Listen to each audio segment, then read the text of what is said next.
Us in the Air Force, and those of you who know about A-10s, they're called the Warthog. It's a tank-killing aircraft. Know that it's the noisiest machine in the sky, and there's no way that a flight of A-10s could come over Maricopa County and be quiet. That just doesn't work. So we get these explanations that fly in the face of facts, explanations like weather balloons, swamp gas, military flares, and hardware and software problems. I was never happy with this silly explanation. There might very well have been military flares in the sky that evening, but that sure wasn't what I and what hundreds of my fellow citizens saw. Well, I now know that I'm not alone in witnessing something extraordinary. That's the bottom line. There are many high-ranking military, aviation, and government officials, many of whom are here today, who share my concerns. Some of them have truly exceptional stories to tell. There's absolutely no doubt as to the veracity of what these men have told you. They have fought in wars, they have guarded top-secret weapons, and they've flown countless passengers throughout the world's skies. Incidents like these are not going away. 1 year ago, Chicago's O'Hare Airport experienced a UFO event that made national and international headlines. Pilots and many other airline employees observed a metallic-looking disc hovering over the United Airlines terminal for several minutes. And then it shot straight up into the sky, cut a hole in the sky, disappeared. The FAA apparently did not investigate, dismissed the sightings as weather. We want the United States government to stop perpetuating the myth that all UFOs can be explained away in down-to-earth and conventional terms.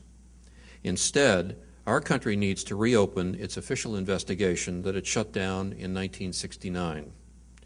The United States government can no longer shun an international dialogue about this phenomenon, and we invite the government to work in cooperation with countries as represented on both sides of me here today. When it comes to events of this nature, dealing with the great unknown, we deserve, I believe, more openness and a serious pursuit of the facts by our government. Thank you very much.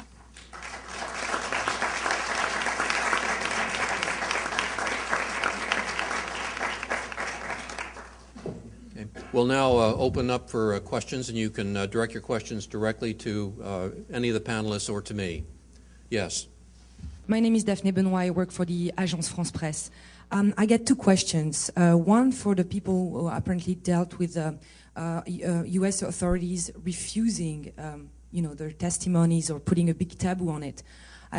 My question is, do you think it's more a question of keeping those things secret for matters of national security, and that there are still investigations going on, or that it's simply explained as neglect of those facts because simply it's ridiculous to believe in UFOs? Mm-hmm. And my second question for my French counterparts. What do you think is the reaction of the DGAC, which is the equivalent of our French FAA? Do you feel like they have an ear for that kind of observation by pilots and military? Thank you very much. Well, I'll throw the first response to Inspector Callahan about why the government might be so reluctant to part with this information. Well, when I asked the CIA what he thought it was, he said, oh, it's a UFO. And these guys are all excited over all this data they have. The first time they had radar data for more than a minute or so. They can't wait to get their hands on it. My next thing was, well, let's send a Twix out to the American public and tell them we were visited by someone from another planet. Oh, no, he says. We can't do that. That's what you're talking about. We do this all the time. Whenever we have a problem in the FAA, we send the Twix out to say we have a problem and this is what we're doing to fix it. No, he says. We can't do that. It would scare the American public. And that's why you don't know what's going on today, because you people are afraid of what's happening and they don't want to encourage that fear. Okay, thank you. And the next part? Okay, so I have to emphasize that I have had a very good contact with the French defense about the study of the case, but it has been totally ignored by Air France, the staff, and by the DGSA. There is quite different approach, because difference of national security, it's not normal that a craft appears in our airspace over Paris at 10,000 meters. It's absolutely forbidden with no flight plan. And this has been very correctly checked by the defense, but for Air France, I was in Air France, it was for the company absolutely not possible to communicate on that subject, because pilots have to be serious people. That's all. And DGAC is the same thing. DGAC is the French FA. Thank you. Yes. Bill Burns from the History Channel and from UFO Magazine in the United States. Just a quick question.